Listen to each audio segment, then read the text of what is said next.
O Medcast chega à 10ª temporada em 2021, com mais de 120 episódios e 400 mil plays. Eu, Roberto Bob Maranhão e Daniel Coriolano somos seus anfitriões no maior podcast de medicina do Brasil. Você pode contribuir com ideias, críticas e sugestões de temas voltados à carreira profissional médica. Deixe comentários no nosso perfil da SoundCloud ou acesse o Instagram, @NúcleoMD. Fique agora com o episódio. Bom, pessoal, primeiro dizer que esse episódio ele não é um flashback do episódio número 135. Apesar de ter o mesmo título, ele surge a partir de uma demanda muito específica. Aqui com vocês, Roberto Bob, mais esse episódio do Medcast. E na data de lançamento desse episódio, que vai ser no dia 10 de maio de 2021, eu vou fazer parte de uma atividade do grupo de estudantes da Universidade Federal de Campina Grande. Mais especificamente, um grupo de estudantes ligados à IFMSA. Para quem não conhece, a IFMSA, eu até inclusive faço aqui a cobrança para o pessoal da IFMSA da nossa entrevista. Há muito tempo nós temos feito uma aproximação da Núcleo MD com a IFMSA e eu não escondo de ninguém que admiro muito o trabalho dessa instituição, né, que é uma instituição essencialmente construída por estudantes de medicina, para estudantes de medicina, mas que faz um trabalho incrível em relação a tudo que você possa imaginar do campo da saúde, principalmente aquilo que eu mais valorizo, né, que é a questão da promoção da saúde. Então a FMSA é a sigla para International Federation of Medical Students Association. Então é uma sigla que remete à entidade internacional, uma entidade que algumas pessoas talvez nem conheçam, mas que tem um peso enorme, né, no cenário mundial. Para ter uma ideia, a galera faz conexão direta com o pessoal da Organização Mundial da Saúde e da Organização das Nações Unidas. Então, é uma galera de responsa, né? Então, assim, tem que respeitar essa galera, eles têm muita história e muita bagagem, né, para trazer. E, bem, especificamente, né, o comitê da UFCG, né, da Federal de Campina Grande, eles estão organizando uma semana, que, salvo engano, inclusive, é uma jornada. Vou deixar o link aqui no Instagram para que vocês confiram. A primeira atividade, a atividade de abertura, vai ser comigo e ela vai ser sobre carreira médica. Então, assim, eu não vou falar exatamente a mesma coisa que eu falei lá no episódio 135. Para quem não ouviu o episódio, eu destaquei no episódio muito com relação ao papel e à caminhada nossa da Núcleo MD em relação à construção das inteligências macroprofissionais. Então, isso é uma teoria, né, que nós construímos, eu e o Daniel Coriolano, para trabalhar justamente essa questão do desenvolvimento da carreira médica. Então ela vai abranger uma série de questões, né, tentando colocar aí esses pilares, né, que a gente chama de inteligências, né, as inteligências macroprofissionais, são 8 inteligências, e cada uma tem um aspecto relevante que deve ser trabalhado pelo médico, pela médica, para que você tenha realmente um processo de construção da sua carreira de forma consolidada. Mas especificamente nessa atividade, eu vou dar um passo para trás e voltar lá na graduação. Esse ano eu completo 9 anos formado. Eu terminei a minha faculdade no final de 2011, né? Então estou fazendo 9 anos de formado, né? 10 anos no próximo ano. E assim, não posso dizer que é uma carreira consolidada, né? Afinal de contas ainda é uma carreira recente, mas posso dizer que sim, né? Eu acho que experimentei muito do que está disponível hoje dentro do mercado de trabalho da medicina. Obviamente que eu tenho um nicho específico, né, dentro da minha formação, porque sou médico de família e comunidade, então, por exemplo, não tenho muito o que falar sobre uma carreira de um cirurgião, mas posso sim trazer elementos para que as pessoas que pensam em seguir, né, por esse caminho específico da medicina possam refletir sobre algumas questões. Isso porque, dentro do contexto de qualquer especialidade médica, existem algumas bases que são comuns, e a principal delas é a relação médico-paciente. Então, esse podcast, né, então, por que eu estou fazendo esse podcast sobre carreira? Justamente para fazer esse chamado. Quero deixar aqui alguns elementos, né, sobre como vai ser essa fala, durante essa atividade lá deles, dessa jornada sobre carreira médica, para que isso sirva como um convite para que vocês participem também da atividade que vai acontecer mais tarde, né? Nós estamos lançando aqui o episódio de manhã e aí a atividade ela ocorre mais tarde, durante a noite, e vocês poderão participar, né? Segundo o pessoal da equipe da organização me falou, haverá uma questão de umas inscrições, mas a pessoa pode participar também sem se inscrever. Haverá a disponibilidade do link para que vocês assistam dentro das plataformas lá que vão estar disponíveis. Tudo isso você vai poder checar em relação à descrição que eu vou colocar aqui do episódio, que vai ter direcionando os links, né, em que vocês podem buscar essas informações, que vão estar lá no Instagram da galera da Federal de Campina Grande, do pessoal do comitê da IF de lá. Bom, e aí, dentro desse contexto, né, como são estudantes, né, como é a galera que está na graduação, então a ideia é que a gente primeiro tente visualizar esse nosso papel enquanto profissionais de saúde hoje, né? Então, a formação ela vai acontecendo para nós, né, durante os 6 anos da faculdade de uma maneira pouco contemplativa, né, dentro do meu ponto de vista. Claro que tá com 10 anos que eu saí da faculdade, mas eu fui professor, né, durante 3 anos, mais ou menos, dentro da Federal do Ceará, né, que foi onde eu me formei, e tenho a experiência de contato com os alunos que passam comigo lá na unidade de atenção primária que eu atuo, que é o pessoal que roda o internato, né? Eu não sei, em algumas escolas o nome é outro, mas é aquele período final lá do estágio, em que você tem que rodar nos serviços, né, e tudo mais. Então, essa galera, eu mantenho um contato constante, né, e posso dizer com muita tranquilidade que, aparentemente, nesses últimos 10 anos, não houve aí uma grande mudança dentro da estrutura de formação, pelo menos aqui no Ceará, foi onde eu me formei. Então, o que acontece é, a gente tem muito pouco esse aspecto contemplativo, ou seja, onde é que nós estaremos e o que faremos quando nos formarmos. Essa preparação para o dia em que a gente recebe o nosso diploma, que a gente vai no CRM, pega o número para colocar no nosso carimbo e que a gente de fato está autorizado a exercer a medicina, ele ainda continua muito nebuloso, né? Eu não sei exatamente o que é que eu vou fazer quando eu estiver sozinho, né, e que eu tiver que conduzir os casos de uma maneira completamente autônoma. Não sei se vocês também têm essa angústia, né? E aí, mais uma vez, chamo para que vocês se cadastrem na SoundCloud, façam comentários aqui no episódio para a gente poder dialogar um pouco, né? Eu até estou pensando em criar um grupo do Telegram do Medcast, né, para ver se facilita aí essa comunicação de repente, né, de vocês postarem dúvidas sobre o episódio e comentarem alguma coisa a respeito de novas coisas que a gente pode colocar aqui dentro do Medcast. Mas enfim, isso aqui tudo são ideias, né? O episódio de hoje ele está sendo feito assim um pouco, digamos assim, não planejado, né? Acho que vocês estão percebendo aí que talvez tenha até um certo ruído, porque eu não estou gravando aqui no meu ambiente natural, mas espero que não prejudique o áudio, né, desse episódio. O episódio de hoje, na verdade, seria a autonomia do paciente, né, mas eu joguei o episódio para a próxima semana e estou fazendo esse por conta dessa atividade que vai acontecer mais tarde. Enfim, então essa questão da gente contemplar, né, ela faz com que a gente reflita. Então, assim, durante a graduação, né, como é que eu posso, de repente, direcionar algum aspecto dos caminhos que eu vou trilhar ali na minha formação, já pensando no momento em que eu estiver formado, né? Então, isso é um aspecto muito significativo. Assim. Às vezes, dentro do próprio universo da faculdade, a gente tem ali alguns elementos, né, que podem ser facilitadores desse processo aí de você entender como é que você vai desempenhar de fato a sua função quando você estiver formado, né? Ou não, né? Algumas coisas você vai ter que realmente buscar fora, né? E essa busca também, ela sem um devido direcionamento, às vezes ela pode terminar tropeçando em algumas orientações, eu não vou dizer mal feitas, mas vou dizer que talvez não sejam muito adequadas para aquilo que você está buscando. O que eu quero dizer?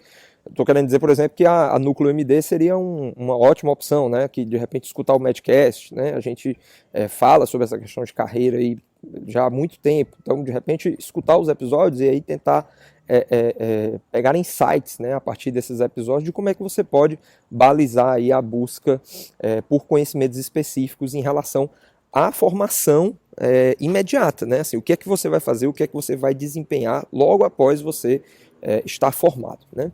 E o próprio conceito, né, nosso enquanto profissional de saúde. Existe algo que eu quero trazer aqui, né, como um elemento para esse episódio, que eu também vou trazer mais tarde, né, que vai, digamos, permear a minha fala, vai ser um ponto central da fala, que é a questão de qual será o nosso papel enquanto profissional de saúde para o cuidado das pessoas no futuro, né?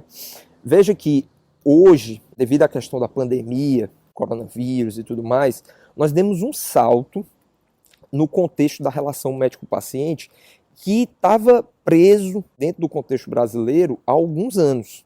E esse salto eu estou falando justamente da telemedicina. Então, a forma como hoje nós nos relacionamos com as pessoas, ela literalmente deu um salto.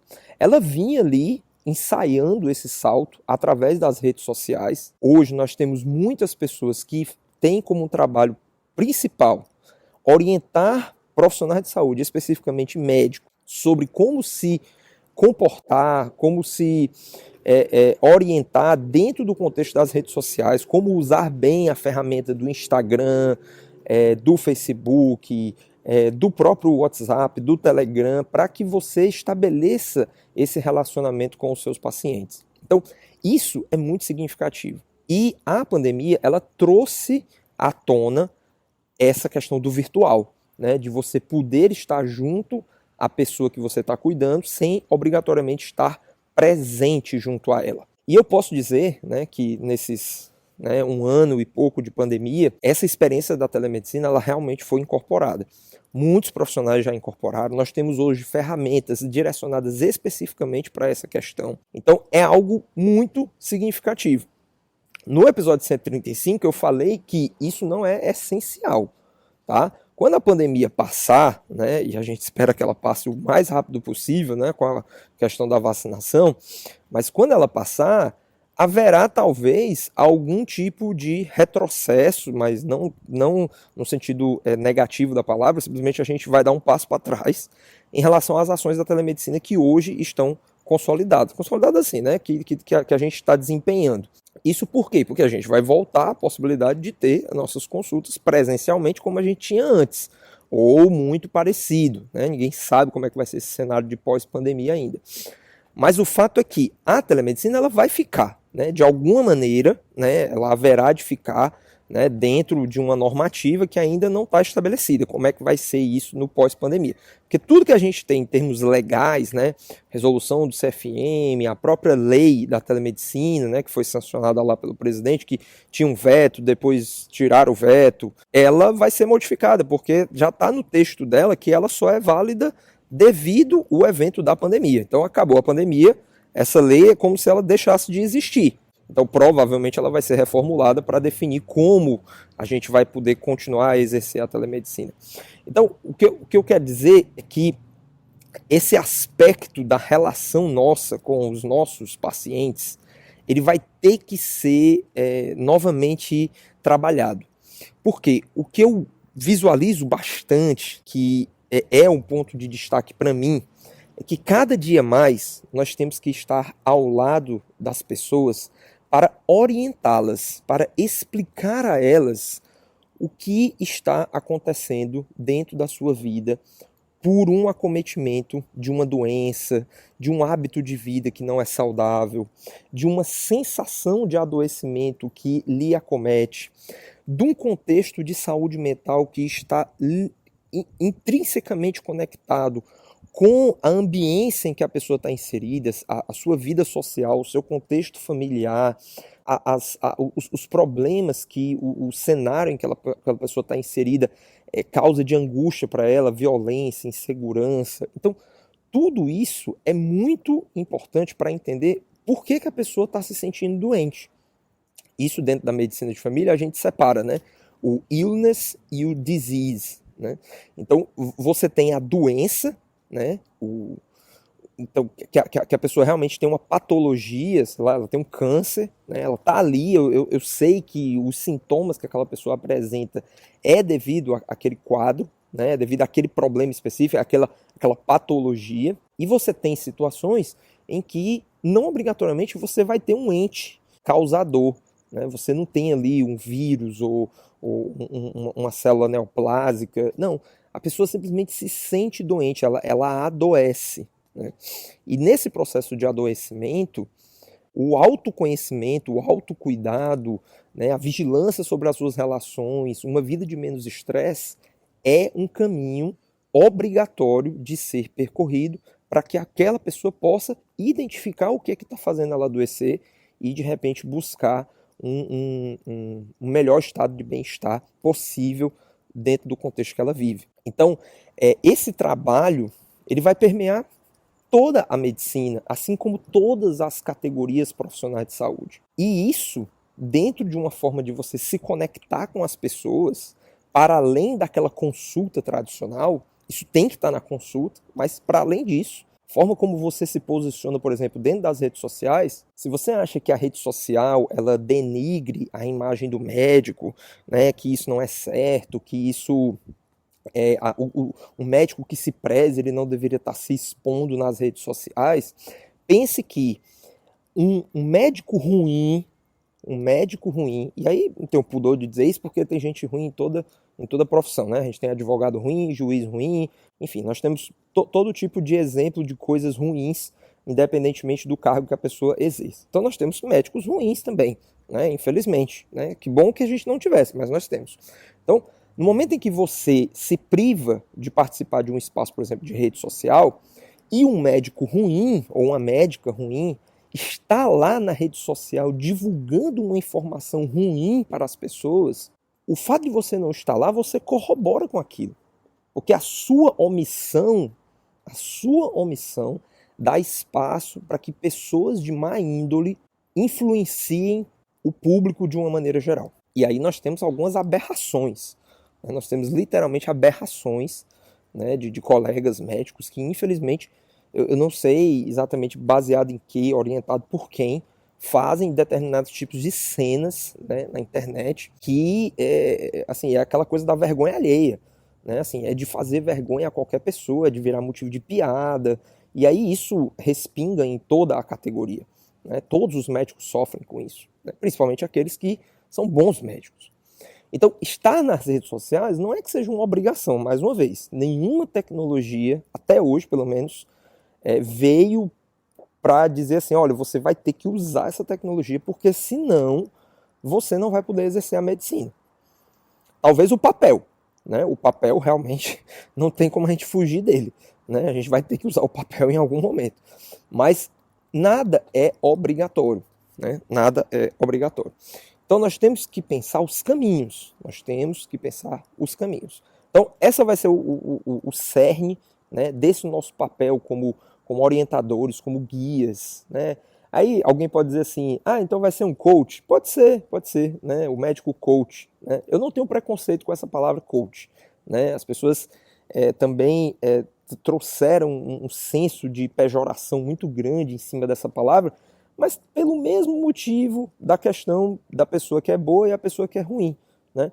Então, devido ao fato de muitas pessoas se dizerem coaches e serem pessoas ruins, ficou toda essa pejoração, né, em cima do coach. Mas o coach nada mais é do que aquele cara que é um guia, né, aquele cara que é uma referência, aquele cara ou aquela mulher, né, que você, nossa, admira tanto, que você quer ter ali do lado, né, para que ele te dê opinião, para que ele te dê conselho. Né? Isso é o coach. Né? Ele vai entrar dentro do teu contexto de vida para tentar tomar uma decisão junto com você, te apoiar nesse sentido. Então é o treinador, né? Aquele que está do lado, aquele que está vendo o teu esforço, está te dando energia, está te dando empolgação para que você não desanime. Como é que uma pessoa dessa pode ser ruim? Né? Então é a questão do conceito, né? Da palavra. Né? A gente não pode denegrir uma palavra. Né? É uma palavra, gente. Então o que pode ser denegrido, o que pode ser criticado são as pessoas que exercem uma determinada função de maneira mal feita, de maneira negativa, se aproveitando dos outros. Né? Esses aí realmente merecem e devem ser criticados, né, para que não continuem fazendo uma ação ruim, no sentido único e exclusivo de prejudicar as pessoas em benefício próprio. Tá? Bom, então falei aqui um bocado sobre essa questão da carreira, deixei aqui algumas ideias no ar, espero que vocês tenham assimilado aí mais ou menos, e logo mais vocês estão convidados para participar desse evento, em que eu vou estar lá presente, né? A gente vai ter um espaço dentro da conferência que alguns estudantes, os que foram inscritos, né, pelo que eu entendi, são até 100 inscritos, vão ter a oportunidade de interagir, mas todo mundo vai poder assistir, né? Então vai ter uma plateia que vai estar mais próxima e uma outra plateia, um grupo, né, um público maior que vai estar numa área externa. Enfim, então espero que todos possam aproveitar esse espaço e vou matutar aqui a ideia do canal do Telegram, né? De repente, acho que eu talvez até poste lá no Instagram da Núcleo MD para ver o que é que vocês acham. E aí, se vocês toparem, a gente faz um canal do Telegram só para fazer a questão dos comentários, né, aqui do Madcast. Mas lembrando que se você pudesse cadastrar na SoundCloud, você também ajuda muito a gente, porque a sua curtida, né, as estrelas que você coloca lá para o podcast ficam públicas, né? E isso ajuda a disseminar o podcast, né? Deixando muito claro que financeiramente a gente não obtém nenhum retorno, tá, com isso. Isso é puramente para que a gente consiga chegar mais longe com esses conteúdos que a gente produz no Madcast. Então é isso, gente. Boa semana e vejo vocês mais tarde no evento da galera lá de Campina Grande, da IFMSA. Um abraço. Muito obrigado por acessar o Madcast. Compartilhe, deixe seus comentários e acesse nosso perfil @NúcleoMD no Instagram. E para você que deseja fazer uma parceria conosco, envie um e-mail para contato@nucleomd.com.br ou veja mais informações na descrição. A gente se encontra no próximo episódio. Até mais!